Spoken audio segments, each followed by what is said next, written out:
Tan petit que danzo, tan petit que danzo. Pelue de Franzo. Ame di,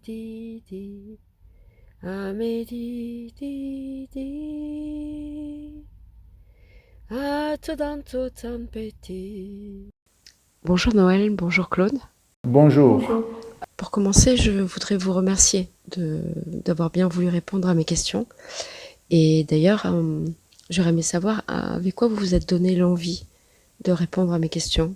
Et c'est surtout merci à vous de nous poser des questions, puisque quand même, c'est vrai que l'idée de pouvoir répondre à des questions qui nous sont posées dans la confidentialité nous paraissait essentielle, surtout dans le contexte que nous vivons actuellement. Et donc que vous ayez l'élan à nous poser des questions, d'abord nous en sommes très touchés, sensibles.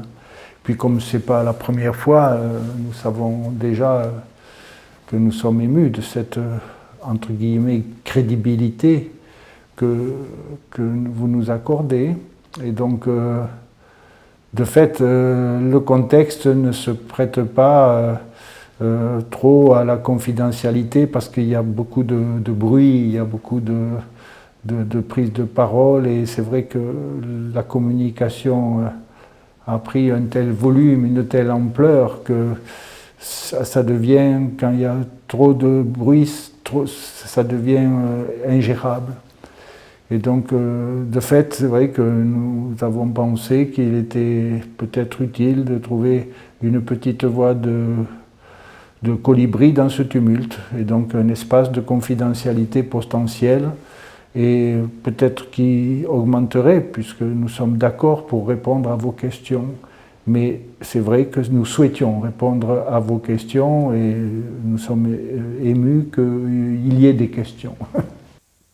Alors, je m'inquiète de ne pas savoir forcément bien formuler les questions, mais je vous fais confiance pour, j'espère, arriver à comprendre ce que je vais essayer de formuler en question. Oui, mais il y a des fondamentaux dans cette ambition de répondre aux questions. C'est que pour nous, il n'y a pas de questions idiotes, il y a des réponses satisfaisantes. Donc à la limite, plus la question paraît surréaliste ou même bizarre, plus elle est dans le droit fil de ce que nous pensons. C'est qu'il appartient à ceux qui sont supposés répondre de se rendre compréhensibles. Donc ce n'est pas dérangeant, au contraire, partons de là. Et d'ailleurs, si les personnes qui écoutent cette première session se sentaient l'élan à poser une question, eh bien, qui s'y autorisent, et que bien sûr que nos réponses seront décevantes, mais en tous les cas, nous nous acharnerons à répondre et à nous rendre compréhensibles. C'est un dégât collatéral de nos serments d'Hippocrate. Voilà. Et donc c'est vrai que concrètement, dans la souffrance sociétale que nous voyons, nous ne sommes que des médecins simples et dans un coin, et nos élans sont vraiment discrets. Mais la discrétion n'est pas la clandestinité. C'est pour ça que vraiment nous vous remercions de nous donner la chance d'être discrets, confidentiels, de faire des réponses de colibri. Mais peut-être que d'aucunes ou d'aucuns entendront et voudront poser une autre question. Et après tout, peut-être que si tous les colibris voulaient se donner la main, eh bien peut-être que nous serions dans une autre mouvance que les dérives sociétales auxquelles nous assistons actuellement. Alors, je vais commencer. J'ai la sensation, après tous ces événements, l'annonce d'un virus mortel, la peur de mourir, la peur de voir les proches mourir, le confinement vécu sur la planète entière, hein, au même moment, euh, pour une grande majorité d'humains, je pense que nous nous sommes fait vivre de sévères et profonds traumatismes, qu'ils soient physiques, psychologiques. Euh, je pense que je suis encore abasourdie. Et au moment du déconfinement, j'ai vu un mot apparaître, attribué presque à toutes les sauces, le mot résilience. Alors bien sûr, je voudrais prendre du temps pour me décoder, donner du sens à cela en profondeur, me donner du temps aussi pour évacuer ma tristesse, mes émotions, mais je me donne l'impression de manquer de temps, justement. Alors c'est quoi la résilience et comment je peux me résilier alors que depuis le déconfinement, quasiment tous les jours, je me fais vivre une nouvelle incompréhension, de nouvelles peurs, de nouvelles confusions. Euh, donc bien sûr qu'il y a des mots puissants comme se résilier. Déjà, envisager de se réguler ou de se décoder ou de s'apaiser, c'est dans la même mouvance. Il s'agit de repérer que si vous avez compris que vous pouvez vous sentir blessé, la priorité, c'est quand même de vous autoriser à vous vivre cicatrisable. Donc oui, blessé, c'est une chose, mais envisager de faire cicatrice, c'est essentiel. Voilà. Et donc effectivement, la question d'avoir peur de mourir ou d'être dans l'imminence de mourir a été peut-être le premier virage de ce gymkhana subtil et complexe.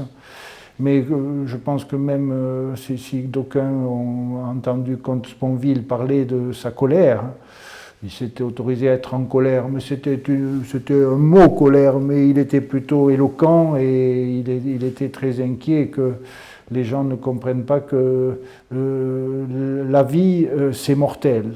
Voilà. Et donc c'est vrai que dans le contexte de cette folie Covid, sur le plan psychologique, il y a eu une sorte de perplexité des humains qui ne se sentaient pas prêts à s'accepter mortels. Voilà. Et donc l'idée de se vouloir sans souffrance est pathologique, puisque la souffrance n'est pas la maladie. Donc la santé mentale, c'est, de notre point de vue, de se gérer souffrant. Donc il ne s'agit pas de ne pas être souffrant, il s'agit de se gérer souffrant. Et nous pensons d'ailleurs que les gens sont malades mentaux quand ils n'acceptent pas de se gérer souffrant et qu'ils se disent malades. Voilà. Alors que non. Mais ceci dit, la première priorité, c'est, devant cette complexité, de dire oui, c'est pas il s'agit de ce savoir mortel, donc, comme disent les bouddhistes, impermanent. Voilà. Et je crois qu'au moment où il y a eu cette information sur une maladie supposément très dangereuse, eh bien, les humains se sont peut-être retrouvés en flagrant délit de se rendre compte qu'ils n'avaient pas prévu qu'ils étaient mortels. Alors justement, c'était ma question suivante.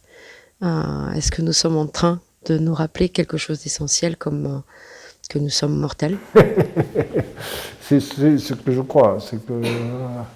Et bien sûr que concrètement, cette opportunité le plus perplexisant, et là je ne parle pas à vous tous qui écouteriez, voilà, mais je parle à chacun, chacune qui écoute, c'est que oui, intellectuellement, vous pouvez comprendre que vous êtes mortel et que donc il y a que c'est du berceau à la tombe et il n'y a pas d'alternative. C'est comme ça, voilà. Et donc les médecins ne sont pas là, comme le rappelle le comte Sponville, pour vous empêcher de mourir. Ils sont là pour participer de ce que vous sachiez vivre et vous soigner intelligemment. Voilà. Donc cette question-là, de parler à chacun de vous, c'est parce que, de notre point de vue, quand il y a un état de guerre, comme ça a été dit dès le début, attention, c'est la guerre, il y a un ennemi et tout, donc là c'est assez facile puisqu'il s'agit de sauver sa peau. Sauver sa peau, c'est assez confortable, tu connais l'ennemi et tu t'en protèges. Mais quand cet ennemi s'est retrouvé tout à fait virtuel et que c'était plutôt non plus sauver sa peau, mais être bien dans sa peau, il s'agissait à ce moment-là d'être paisible, pacifique, et non plus de chercher du conflit, mais du débat contradictoire.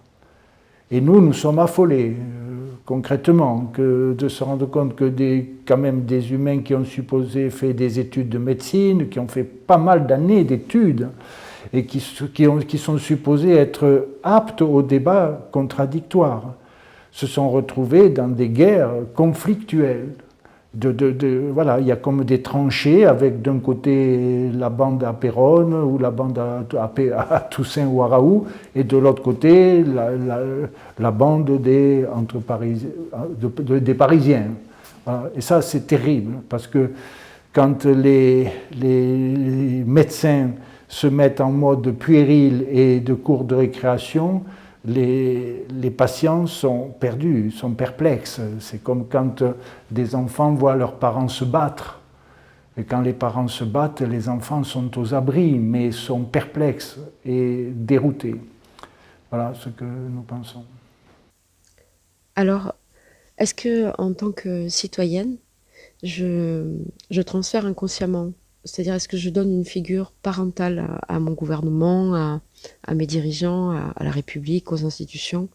Oui, oui, mais c'est-à-dire que la vraie question, c'est que chaque être humain, dès qu'il a un certain âge, peut se considérer comme adulte. Alors que nous pensons qu'être adulte, ce serait être mature. Quand on est mature, ça veut dire qu'on est autonome. C'est-à-dire que l'on préfère être seul que mal accompagné. Et à ce moment-là, la maturité, de notre point de vue, ça veut dire le droit de se sentir responsable de tout ce qui nous arrive. Pas victime ni coupable, mais toujours responsable à chaque instant. Et donc, tous nos élans politiques, sociologiques, corporatistes, communautaires ne sont que des élans de délégation, pas de démission. Pas on abandonne ça à d'autres, que du style, oui, mais ça, c'est pas mon truc. Mais non, tout est notre truc à chacun. Mais nous sommes supposés déléguer. Voilà. Le drame, c'est que quand les humains sont en situation d'immaturité, ils ne délèguent pas, ils démissionnent et ils se placent en mode enfant. Et quand on se met en mode enfant, si on n'a pas été instruit sur la maturation, on reste dépendant d'une hiérarchie qu'on appelle les parents. Et le premier timing des processus éducatifs, c'est je suis le parent et tu m'obéis. Et c'est légitime, parce que je ne vois pas comment un nourrisson pourrait savoir que c'est l'heure d'aller au lit, que c'est l'heure de prendre son biberon, que c'est comme ça qu'on se lave les mains. Donc il y a tout un apprentissage avec l'obéissance. Si les parents n'étaient que matures, ils montreraient à leurs enfants qu'à un moment, la désobéissance est opportune. La transgression est opportune parce qu'elle permet à l'enfant d'être en flagrant délit d'irrespect. Parce que quand il y a respect, il y a dialogue, il y a confrontation, il y a échange d'opinions. Alors que quand il y a obéissance, il n'y a que révolte avec conflit criant ou clandestinité et absence. Voilà. Et donc le drame, c'est que la plupart des Français, enfin des Occidentaux, enfin la plupart des humains ont tendance à se mettre en obéissance et ensuite en clandestinité, désobéissance clandestine. Mais peu arrivent à, et c'est ce que nous regrettons, c'est d'oser rester en confrontation et en délégation, mais en recherche de sens permanent. Voilà. Et c'est ça le drame actuellement, c'est l'immaturité sociologique. Ma liberté s'arrête à l'endroit où celle des autres commence. Donc, est-ce que cela signifie que je dois me contraindre à l'intolérance des autres? Et comment une humanité peut-elle évoluer dans le sens d'éclore si la norme est la chenille et non pas le papillon? Justement, c'est ça la question, c'est que il y a peu de gens, il faut aller chercher des gens comme Platon, comme Socrate, comme les grands philosophes pour trouver la norme. alors que beaucoup de gens croient que la majorité est la normalité. Et c'est une erreur grave, mais qui est très très fréquente. La plupart des gens croient que dès lors que nous passons à 51%, eh bien, c'est devenu la norme. Alors que non, c'est le plus fréquent. Voilà. Mais ça n'est pas la norme. Et donc, le rôle des supposés matures, c'est de ne pas désespérer, de se déterminer à se confronter pour dire même si je suis le seul papillon, rassurez-vous, je sais d'où je viens, j'ai été chenille, j'ai rampé, mais j'étais dans le groupe et je me sentais au chaud, peut-être avec un peu d'urticaire, mais quand même, j'étais en appartenance avec un groupe. Au moment où j'ai chrysalidé, c'est pas que facile, parce qu'il faut s'exclure du groupe. C'est un travail d'introspection et très difficultueux.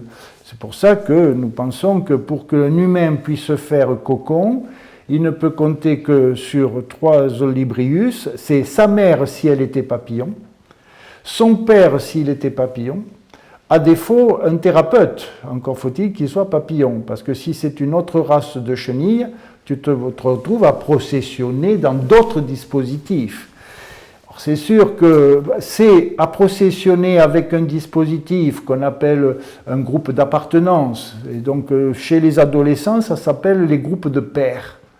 Mais c'est sûr que quand il y a un groupe de pairs, c'est comme s'il disait j'ai changé de groupe de chenilles. Mais l'ambition de toutes ces chenilles, c'est de trouver à maturer. Mais le fait est que la solution est individuelle.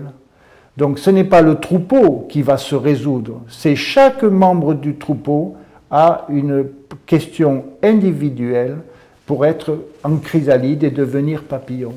C'est pour ça que chez les mammifères, les limbiques mammifères, le renard ou le lapin ou le loup ou la baleine, eh bien, le sevrage de la papillon-mère sont puissants puisqu'ils permettent à l'enfant de comprendre qu'il y a mieux qu'être deux, c'est être soi.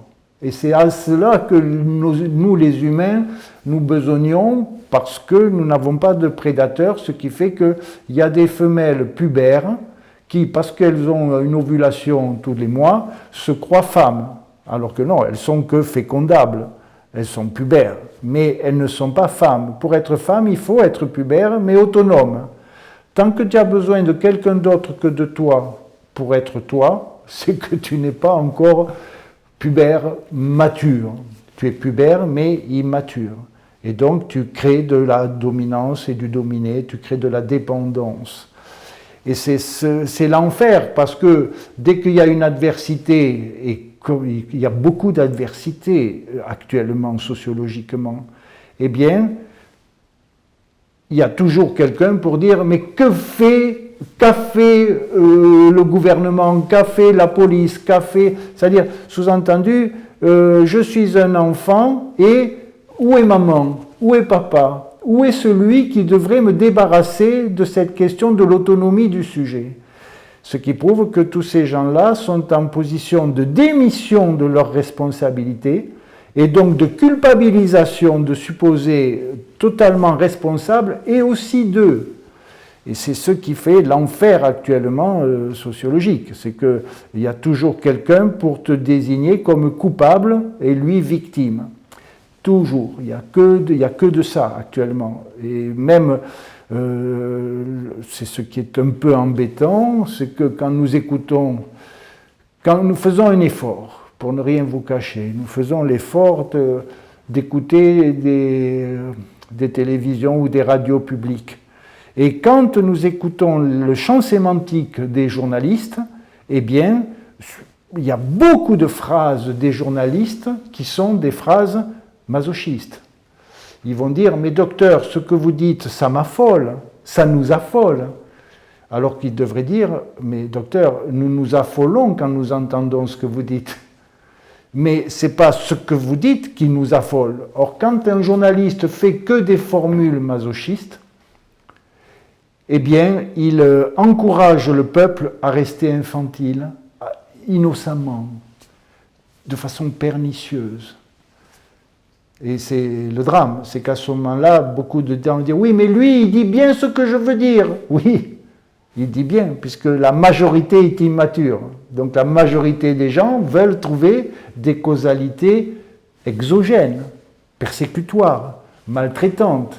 Le drame, c'est que quand on désigne des causalités maltraitantes, le gouvernement, le ceci, le cela, et que l'on ne se sent pas concerné par les maltraitances que nous nous faisons vivre nous-mêmes par démission et non pas par délégation, nous cherchons encore une autorité bien traitante, toute puissante, qu'on appelle un Führer, qu'on appelle un dictateur, qu'on appelle un qui dit « je vais résoudre le problème ». Et si tu lui donnes les clés du camion, eh bien, il t'amène au fascisme. Parce que tu as délégué plus que nécessaire, tu as démissionné, et comme les premières lois qu'il va donner ne sont plus des lois de liberté, ce sont des lois de contrainte. Et par exemple, aujourd'hui, personne ne peut disposer de son corps. Si vous vous promenez dans la rue à 10 mètres de toute personne et que vous n'avez pas le masque, il y a des endroits où vous pouvez être attaqué, blessé, emprisonné, sanctionné. Alors que vous êtes en liberté et que vous êtes loyal puisque vous êtes seul à distance, que tous les gestes barrières sont respectés. Eh bien, vous êtes quand même en danger d'être soumis à un fascisme vous concernant. Alors justement, pour ma part, je n'ai pas dès lors à vouloir désobéir. Et en même temps, je refuse d'obéir lorsque quelque chose ne me semble pas juste. Je refuse d'être violente et en même temps, je ne veux pas valider ce que j'estime être inacceptable à mes yeux. Du coup, j'ai l'impression que je me coince toute seule. Et donc, c'est quoi exactement l'obéissance et la désobéissance? Et surtout, existe-t-il un autre fonctionnement? Oui, merci de poser la question. Puisque obéissance, désobéissance fait référence à l'attachement, à l'appartenance, à l'immaturité. Confrontation et respect fait référence à la maturité. Et dire en se confrontant, vous êtes en train de me détruire, eh bien, c'est possible. Mais effectivement, ça ne dépend pas que de la personne qui parle. Ça dépend aussi du contexte. Et il est évident que quand nous sentons qu'il y a des positionnements sociologiques qui sont liberticides, c'est d'autant plus fâcheux si ce sont des positionnements liberticides qui sont déloyaux, puisque la priorité pour aujourd'hui, ce n'est plus liberté, égalité, fraternité. Ça a déjà été acquis en 1789 et les gens le comprennent. Mais il s'agit maintenant d'être libres, égaux et loyaux, mais surtout liberté, égalité, fraternité. Non, c'est pas liberté, mais loyauté. Pas égalité, mais équité. C'est assez simple, c'est que si vous êtes en égalité, vous pouvez obliger un géant à manger autant qu'un nain, et les deux vont mourir pour des raisons différentes. Le nain parce qu'il mange trop et le géant parce qu'il ne mange pas assez. Donc l'équité, c'est de tenir compte du droit à la différence. Et donc on n'est pas dans l'égalité, on est dans l'équité. Quant à la fraternité, elle est dangereuse. Pourquoi? Parce que la fraternité est un écho fâcheux aux appartenances qui fait que quand tu es petit garçon, petite fille, on est frères et sœurs, c'est la fratrie. Mais ça, c'est la joie des processions des petits-enfants dans la famille Grumeau. Mais l'objectif d'un projet éducatif, c'est de changer le grumeau en autant d'individus individués qui s'envolent et qui partent dans leur propre trajectoire. C'est l'individuation. C'est pour ça que la fraternité est vitale à la survie, mais mortelle à la vie. Parce que ce qui est pour la vie, c'est non pas la fraternité, mais l'humanité, les humanités. l'humanisme, l'amour de soi et du monde. Et donc c'est la parole, c'est sûrement pas les actes. Alors, je vais continuer avec la parole. Je ne crois pas que nous vivions un nouveau paradigme en ce moment, mais plutôt que nous venons d'entrer dans le vif de la fin d'un paradigme. Alors, pour vous, c'est quoi un paradigme? Et est-ce que nous sommes en train de vivre une prise de conscience planétaire de la limite de la loi du plus fort? Bien, c'est que nous pensons que la loi du plus fort n'est pas dérangeante. Il suffit que le plus fort soit juste, ou que le juste soit le plus fort. Mais pour changer de paradigme, puisque le paradigme, c'est le fondamental à partir duquel c'est le dossier parent dans un arbre de décision. Donc le paradigme, la loi du plus fort se suffirait à elle-même, et donc il faut avoir, et le plus important c'est d'avoir, eh bien ça n'en finira jamais.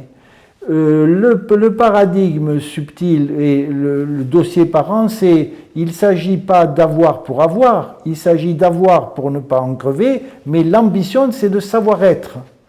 Et donc le changement de paradigme, c'est qu'actuellement nous sommes en crise mondiale parce que nous avons tellement passé, nous les humains, sur cette terre qui est une quantité finie d'énergie à assassiner les autres natures et à bouffer cette planète que nous arrivons au bout du savoir avoir. Si nous ne savons pas être raisonnables, nous continuerons à nous bagarrer comme des enfants se battent dans la cour de récréation pour avoir le plus de billes, ou pour avoir le plus de ceci ou cela. Donc, le paradigme du savoir-avoir a été très confortable tant que nous étions à jouer dans des espaces terriens, mais devient obsolète et arrive au bout quand la Terre nous dit « ça y est, vous êtes arrivé au bout et il n'y a pas des petits espaces entourés de nature. Vous avez pris tout le système. » Et le système se fatigue. C'est comme ça que, écologiquement, je pense que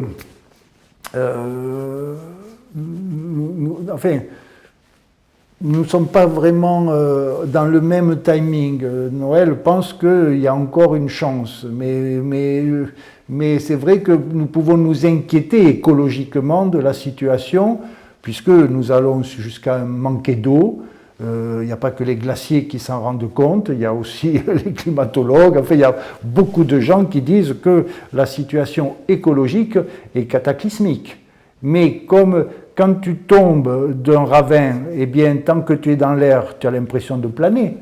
Mais quand tu vas te ramasser, voilà, donc il y a quand même une sorte d'anticipation qui fait que certaines personnes ne sont pas dupes que nous avons passé déjà certains points de non-retour. Il va peut-être se poser la question du savoir-être, mais il y a beaucoup d'humains qui vont être amenés à savoir mourir, parce que c'est terrible, enfin, écologiquement parlant. Voilà. Et politiquement, ce n'est qu'un le dégât collatéral de la loi du plus fort qui est arrivé au bout de son score, quoi.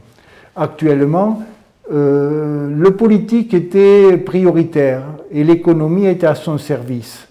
Et depuis une quarantaine d'années, c'est l'économique qui est majoritaire et le politique est à son service. Et c'est là que nous sommes allés jusqu'à la culbute, parce que nous avons perdu nos valeurs existentielles. Alors, tous les deux, vous êtes médecins et vous avez prêté serment. Donc, ma question, c'est à qui, à quoi avez-vous prêté serment et quelle valeur a pour vous votre serment? Et également, en tant que médecin, quel devoir, obligation vous rendez-vous capable d'honorer? Nous avons relu récemment.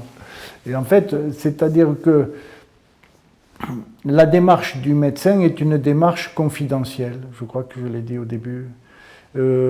C'est-à-dire que nous ne sommes pas dupes que nous écopons à la petite cuillère, mais à la petite cuillère à moka, tu vois, je veux dire, c'est ridicule.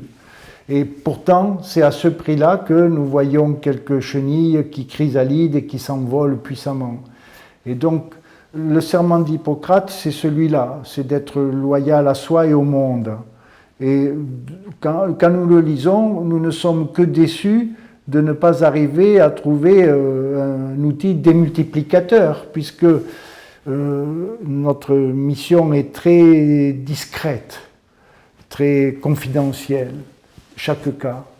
Mais il appartient à chacun et chacune d'entre vous de se réquisitionner pour s'approprier à partir de... Et c'est nous, on pense que le médecin, nous pensons ça, que le médecin a cette fonction parentale.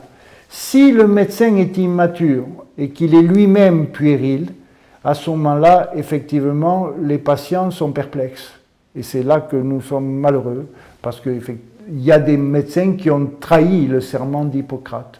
Quand nous le lisons, nous trouvons que nous ne l'avons pas trahi.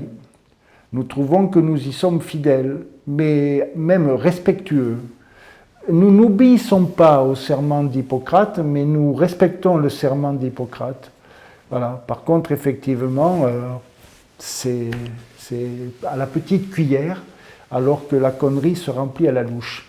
Vous vous souvenez de cette phrase d'Einstein qui disait « Il y a deux choses infinies, c'est l'univers et la bêtise humaine. » Mais pour l'univers, j'en suis pas sûr.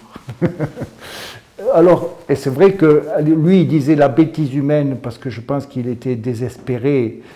Mais souvent, les gens appellent bête ou méchant ce qu'ils désespèrent de comprendre et de participer de la résolution, de la résilience. Et donc, les humains ne sont pas bêtes, ils sont dangereux à eux-mêmes parce qu'ils sont puérils. Et que puère, ça veut dire enfant, ça ne veut pas dire débile, hein, ça ne veut pas dire bête. Ça veut dire l'enfant, c'est le verbe avoir. C'est légitime.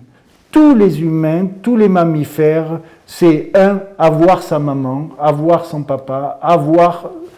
Et ce n'est qu'après avoir passé ce seuil, si quelqu'une ou quelqu'un te montre qu'il y a mieux que le savoir-avoir, c'est le savoir-être, que tu fais le saut paradigmatique. Et ça, c'est hippocratique, c'est l'affaire de chacun, ce n'est pas l'affaire de tous. Alors, si tous les médecins ont prêté le même serment, alors pourquoi assistons-nous à une séparation diamétralement opposée, avec d'un côté des discours annonçant un danger permanent de mort quasi imminente, et de l'autre un appel à la raison en retour à la vie normale? Mais parce que les études de médecine sont des sciences, mais la démarche médicale est une conscience. Et donc, science sans conscience n'est que ruine de l'âme. Et comme la plupart des professionnels de médecine l'université est devenue de médecine est devenue une sorte de champ de concours où il s'agit d'être meilleur que les autres. Et ça, c'est puéril. Quand on est mature, on ne veut pas être meilleur que les autres. On veut être au meilleur de soi-même. Et donc, il n'y a pas de concours pour être meilleur que le voisin. Il y a la joie d'essayer d'être au meilleur de soi-même et de relationner avec le voisin. Actuellement, donc, le drame, c'est que l'université de médecine forme des têtes et donne des têtes bien pleines, mais la question de la tête bien faite, c'est-à-dire de la maturité, c'est-à-dire de l'humilité et du respect de soi et du monde, de la confrontation et non pas du conflit, eh bien ça ne s'apprend pas, ça se montre. Donc tant que les responsables d'université ou les responsables seront en volonté d'être le meilleur, meilleur que les autres, eh bien ça ne montrera pas la joie d'être au meilleur de soi-même. C'est dramatique, mais c'est comme ça. C'est pour ça qu'il y a des médecins aujourd'hui qui sont aux commandes alors qu'ils sont caractériels, coléreux, quelquefois avec des clandestinités existentielles qui font que ça correspond à ce que l'on appelait vertu publique, vice caché. Ça veut dire que leurs humanités sont pathétiques et qu'ils sont des vieux garçons, des vieilles filles qui n'ont pas maturé. Mais ils ont les têtes puissamment pleines, ce qui fait qu'ils peuvent argumenter qu'ils sont plus compétents, mais leurs humanités sont infantiles. Donc ils sont en combat, ils sont en compétition, alors que nous refusons, nous voulons être en confrontation, en recherche de sens et en équité. Ah oui, alors je me suis mis en difficulté pour essayer d'écrire cette question. Je lis, j'entends beaucoup parler du mot complot, complotiste, conspiration. Alors d'abord, est-ce que vous voudrez bien redonner du sens au mot complot, complotiste? Et ensuite, est-ce que un complotiste est quelqu'un qui remet automatiquement l'autorité en question? Est-ce immanquablement un paranoïaque qui a perdu tout discernement et donc toute crédibilité? Ou alors aussi, comment appeler un humain qui fait des recherches, comme un journaliste d'investigation par exemple, et qui signale un manquement à l'éthique? C'est une question essentielle, puisque les transgressions, les petits ruisseaux de transgression font les grandes rivières de trahison. C'est pour ça que, quant aux valeurs humaines, quand un journaliste repère une transgression, une autre transgression, bien sûr que, à cause de ce phénomène de cumul, d'aucuns pourraient penser que dans le mot complot, il y a une sorte d'organisation qui anticipe l'objectif. Alors que, prenons un exemple simple, est-ce qu'il ne faudrait pas faire la différence entre un peuple et une foule? Un peuple, ce sont supposément des humains qui chacun savent ce qu'ils font, se savent responsables, et le peuple se devrait d'être souverain. Une foule, ce sont des gens c'est comme une sorte de groupe d'enfants qui vont être hautement manipulables et hautement convaincables et donc manipulés. Et donc le drame, c'est que la foule peut en arriver à assassiner quelqu'un, à lyncher quelqu'un, et laisser croire que la foule est le peuple, c'est laisser croire qu'un groupe d'immatures est un groupe de matures. Mais hélas, la question c'est comment s'autoriser à se définir mature ou immature, quels sont les critères légitimement respectables pour définir une maturité. Nous savons que notre opinion est que est mature quelqu'un qui est individuel, premièrement. Mais c'est surtout qui s'accepte critiquable et décevant, tout en se sachant aimable et respectable. Et qui sait qu'il est perfectible, même s'il est faillible, il peut s'améliorer, mais il n'en est pas moins aimable. Nous savons, de notre point de vue, nous l'avons vérifié en 40 ans ou 35 ans de pratique clinique, que quand un humain arrive à ces 7 qualificatifs-là, il est papillon. Et il ne méprise jamais les chenilles. Il aime les chenilles et il compatit. Il n'y a que les chenilles qui rivalisent entre elles et qui se battent et qui méprisent les larves. Et donc, dans ce contexte-là, effectivement, je me souviens plus ce dont je parlais, mais je dérivais sur quoi? Tu te souviens quel était le thème, le début de la question? De redonner du sens au mot complot. Oui, voilà, eh bien c'est ça, c'est que nous ne pouvons pas, nous pensons cela, c'est pour ça que c'est l'affaire de chacun, que chacune ou chacun qui nous écoute là et qui entend ce que nous essayons de signifier, choisisse pour soi, parce que soi, parmi les autres. Donc dire il y a complot, ce serait penser qu'il y aurait une organisation. Ça peut exister une organisation, Mais de mon point de vue actuellement, la sociologie fait que un petit ruisseau d'une transgression éthique, plus un petit ruisseau d'une transgression éthique, ça fait quelquefois les inondations qui se sont passées aux Alpes, dans les Alpes-Maritimes, là récemment, et où c'est un drame. Mais pourquoi? Parce qu'il s'est mis à pleuvoir, pleuvoir, pleuvoir, et puis ce ruisseau, ça a abouti à un cataclysme. Voilà. Donc, est-ce qu'il y a complot? Non. Il y a un effet, un dégât collatéral du cumul de cette foule de professeurs et de politiques immatures qui ont un petit parapluie à ouvrir pour se protéger, alors qu'en fait, nous sommes en mode inondation. On n'ouvre pas un parapluie quand c'est le déluge. Quand c'est le déluge, Noé l'a dit, il faut faire un bateau. Mais si tu ouvres un parapluie au moment du déluge, eh bien tu seras noyé. Voilà, et c'est ce qui nous arrive de monde. Alors, repérer les indélicatesses éthiques, les transgressions, les déloyautés, vu de l'extérieur où il faudrait que nous soyons tous bisounours, eh bien, c'est comme si on accusait un complot. Alors que non, c'est un plot de cons. Mais un gros plot, hein, c'est lourd, hein, c'est gravement un gros plot de cons. Voilà. C'est quoi un éveil de conscience en psychanalyse? Un éveil de conscience, non, c'est que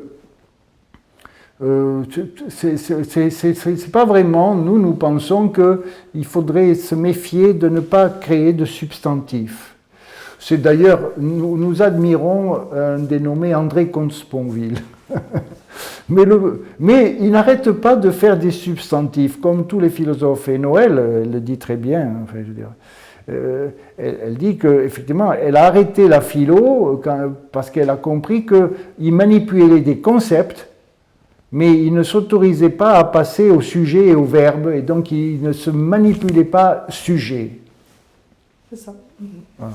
Et donc, de mon point de vue, c'est pour ça qu'un éveil de conscience, c'est plutôt que quand le sujet ose se confronter, à un moment, il s'éveille. Et donc, il s'éveille, il se rend compte, il conscientise. Voilà. Et donc, c'est sûr que plus tu forges, plus tu deviens forgeron, plus tu te confrontes. C'est pour ça que les enfants, ils regardent tout, ils nous regardent. Aujourd'hui, beaucoup d'enfants sont perplexes parce que ce que montrent les parents, ce que montre le contexte, n'est pas crédible. Et donc, ils se retrouvent, alors, ils peuvent dire, mais c'est un complot. Et non, c'est pas un complot. Voilà, je l'ai déjà dit. Je vous ai entendu dire une phrase avec laquelle je me suis beaucoup émue. C'est, vous dites que je m'empêche de vivre pour ne pas mourir. Alors, je voudrais savoir avec quoi vous a donné l'élan d'écrire ou de dire cette phrase. C'est moi qui ai dit cette phrase? Oui, je me souviens. Oui. Eh bien, c'est parce que tant que tu crois que la vie est un capital, tu oublies que c'est un savoir-être. Et donc, tu es en mode capitalisation. Et donc, c'est sans pitié. C'est que si tu crois que tu as une réserve de vie, tu la capitalises. Tu essayes d'en garder, voilà. C'est une erreur, parce que nous sommes convaincus qu'il s'agit d'être vivant.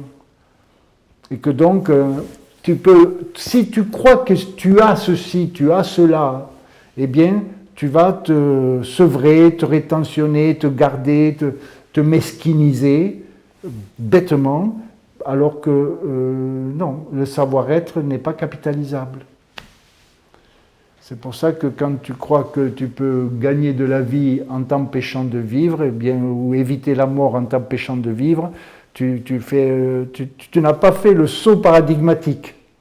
Voilà. Et il y a tellement de gens qui... le nombre, à une époque, j'essayais de regarder les noms des villas. Les villas, parce qu'à une époque, dans les années 60, 70, 80, les gens ils construisaient la maison et ça s'appelait la villa et l'objectif c'était pour la retraite. Voilà. Et alors, ça s'appelait mon rêve, tu vois. Eh bien, ce que j'avais remarqué, c'est que à la retraite, les gens mouraient. C'est-à-dire qu'en fait, ils ne savaient pas vivre, ils savaient travailler, mais ils avaient passé leur vie à travailler. Et ils n'avaient jamais su travailler pour vivre. Et donc, ils croyaient que quand ils auraient arrêté de travailler, ils sauraient vivre. Vous voyez le drame de ces gens-là. Et donc, ça fait que la plupart de ces travailleurs qui ont beaucoup travaillé, c'était des enfants qui ont cru que après l'école, il y a les vacances. Eh bien, c'est pas vrai. Il ne faut pas cliver comme ça. L'équilibre et la santé mentale, c'est de vivre. Et il faut travailler pour vivre. Travailler pour être autonome, hein, pas pour avoir. Voilà, c'est comme ce type-là, le patron d'une grande entreprise qui dit moi, pendant le Covid, j'ai gagné 50 milliards. Oui, de plus. Mais 50 milliards de plus, ça veut dire que Picsou est sur son tas. Mais les cercueils n'ont pas de coffre, les linceuls n'ont pas de poche. Et donc, c'est à ce titre-là que savoir vivre, c'est sûrement pas économiser, c'est exister. Voilà. C'est pour ça qu'il ne faut pas prendre le temps, il faut se donner le temps. Il faut se donner le temps, parce que nous sommes riches de nous. Il faut se donner le droit d'être soi. Il ne faut pas prendre le droit, il faut donner. C'est centrifuge, pas centripète. Alors je me faisais la réflexion que je ne voulais plus de dirigeants. Je ne veux pas de dirigeants. Et je cherche le mot exact qui pourrait signifier un éclaireur, mais dans le sens qui entretient avec sagesse les lumières des consciences. Je rêve également d'une mise en commun de nos intelligences, de nos humilités, de nos créativités, et qui soit respectueuse du vivant. Alors, ma question, est-ce que ça signifie que la solution est avant tout individuelle tout en étant dans un élan collectif? Et est-ce qu'au final, ce n'est pas cela la véritable pandémie que nous sommes peut-être tous en train d'initier? Oui. Mais de fait, c'est que amusons-nous, puisque nous y sommes. Quand les gens sont matures, ils délèguent. Quand un humain est mature, il délègue. Par exemple, prenons un bateau où il y aurait 8 rameurs. Il faut bien en désigner un pour être au gouvernail. Et donc les 8 vont ramer et il y en a un qui est au gouvernail. Voilà. Ça s'appelle une délégation. C'est pas que celui qui est au gouvernail commande. C'est comme si vous pensiez que le chef d'orchestre commande. Alors que non, il dirige. Mais c'est un consensus de chaque musicien. Est-ce que les musiciens ont des scrupules d'être des virtuoses singuliers? Pas du tout. Chaque musicien est heureux d'être virtuose et de savoir jouer seul.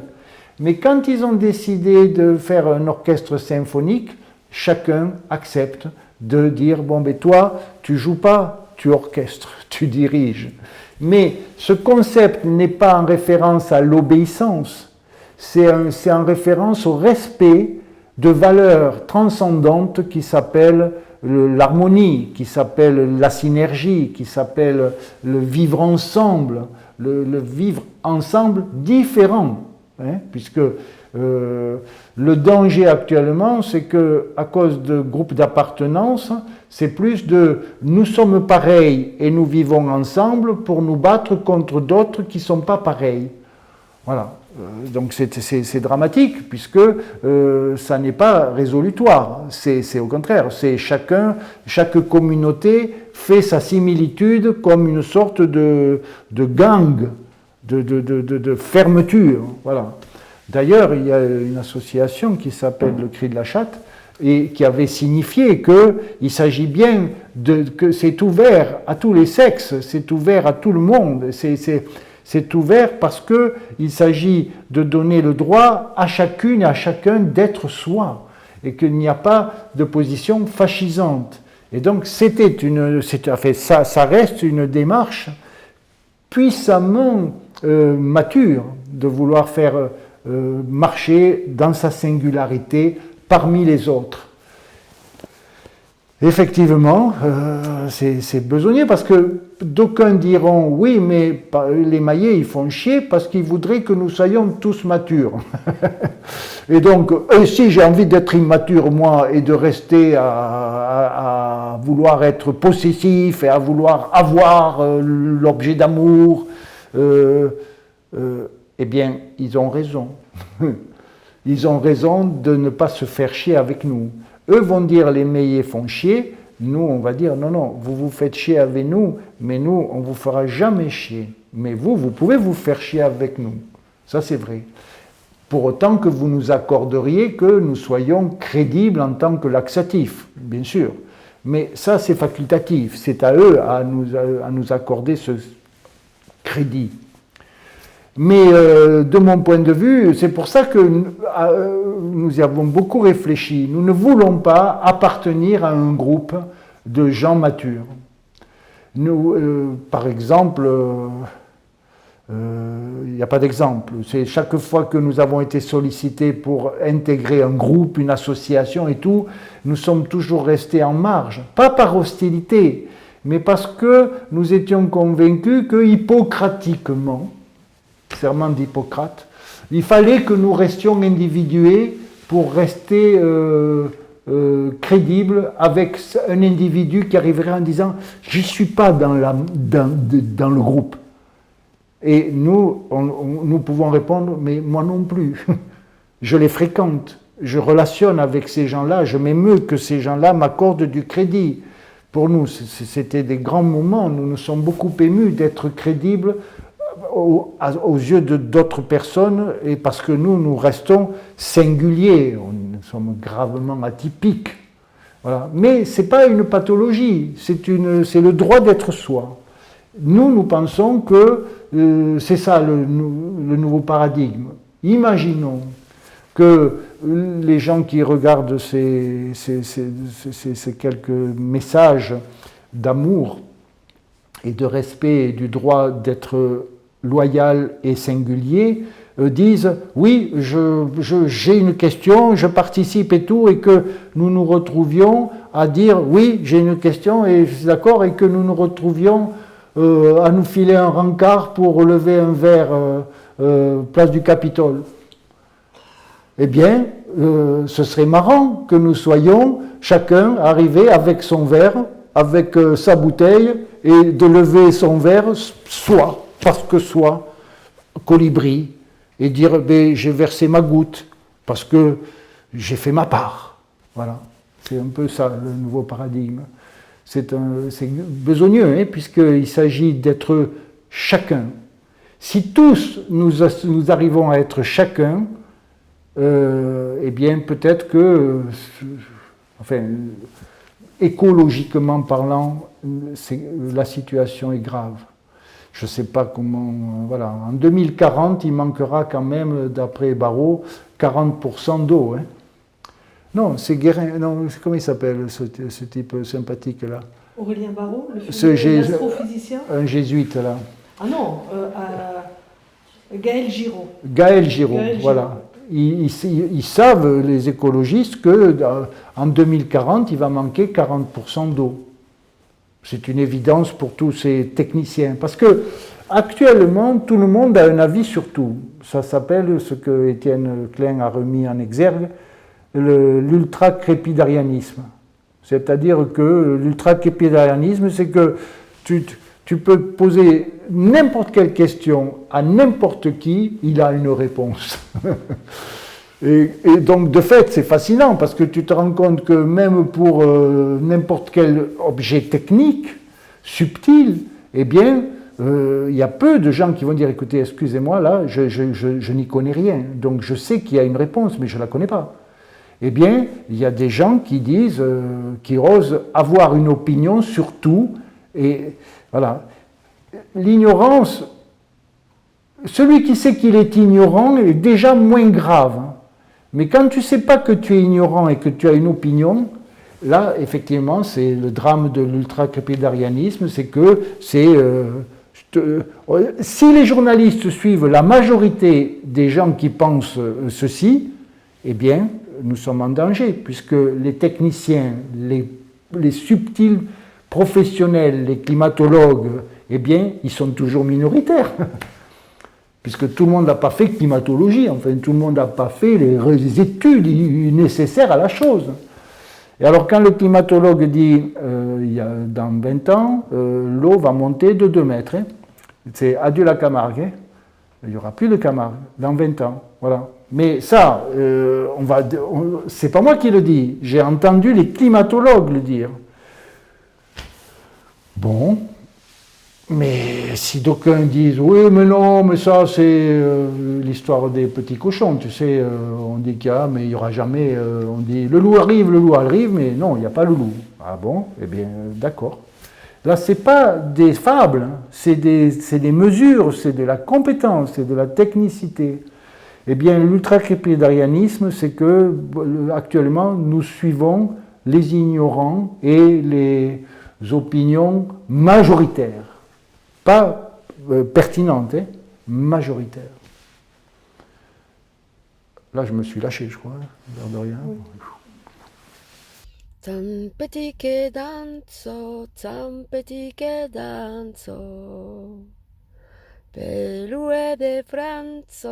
Belue de Franzo, Ame di di, ame di di.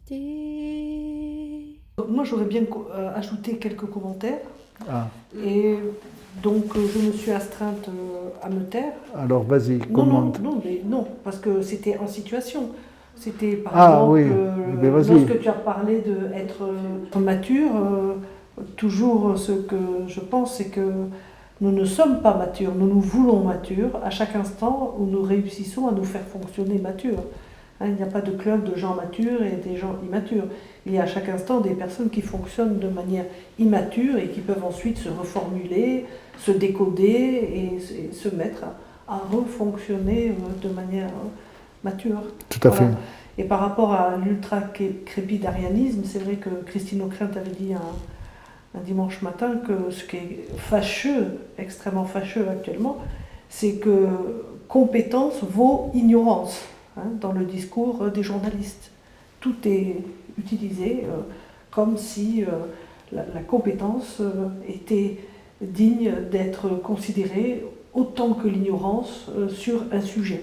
Voilà, c'est catastrophique, finalement.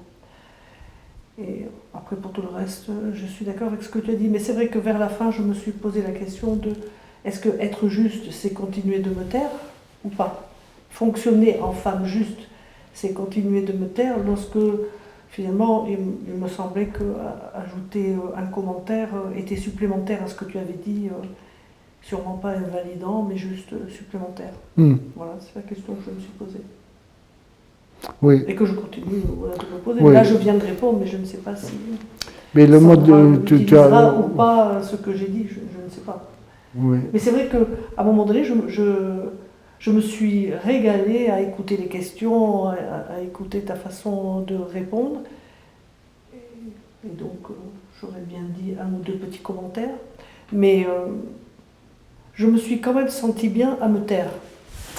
Oui. Voilà. Et donc, j'ai apprécié finalement de me sentir capable de me taire sans me sentir invalidée et de me sentir confortable. Voilà. Il y a juste cet aspect de fonctionner et être, que j'insiste beaucoup là-dessus d'une manière générale, puisque l'ayant compris vis-à-vis de moi-même, que dire qu'un être humain est comme ceci ou est comme cela, dans le fond, c'est l'enfermer, enfin, si le sujet se laisse enfermer, évidemment, mais c'est a priori le mettre dans une case, alors qu'en fait, non, il s'agit de fonctionner d'une manière ou fonctionner d'une autre manière. Nous ne pouvons pas naître d'emblée forgerons. Il faut bien que nous forgions pour finalement un jour fonctionner en bon forgeron. Donc c'est tout cet apprentissage que je trouve éminemment déculpabilisant pour les êtres humains qui n'ont pas à se vouloir fonctionner de façon parfaite d'emblée, être mature d'emblée, mais s'accepter, avoir fonctionné de manière immature et accepter que maintenant ils se font fonctionner mature, et même s'ils fonctionnent d'une manière immature, ils peuvent se décoder et se remettre à fonctionner de manière mature. Bon, en fait de compte, ça s'appelle vouloir se faire fonctionner de manière humble. Et c'est vrai que je reconnais que beaucoup de personnes qui dirigent aussi bien le pays que des hôpitaux, que quelles que soient les structures, n'osent pas fonctionner de manière humble. Hein. Je suppose qu'ils ont extrêmement peur de s'accepter faillible, critiquable, comme si c'était insupportable. Mais parce que je pense aussi qu'ils ont peur, ils éprouvent énormément de peur de se faire sanctionner par une hiérarchie fasciste et qui n'accepte pas que nous sommes des humains imparfaits et que l'erreur est humaine et que c'est seulement persévérer qui est diabolique. Mais se tromper est humain, persévérer est diabolique. Alors, c'est pour ça que je pense que nous devons reconnaître lorsque nous nous trompons, nous pardonner de nous être trompés et surtout chercher les solutions de réparation, chercher à réparer. Et je pense que nous en sommes à ce niveau-là, au niveau écologique, au niveau économique, au niveau politique, au niveau de la santé et de l'éducation. Se vouloir comprendre les erreurs que nous avons commises, là où nous nous sommes trompés, et vouloir humblement nous mettre à réparer.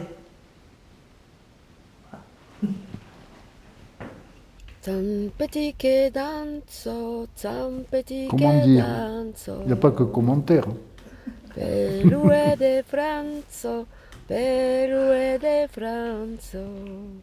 En tout cas, je vous remercie tous les deux. Bon, nous verrons la suite.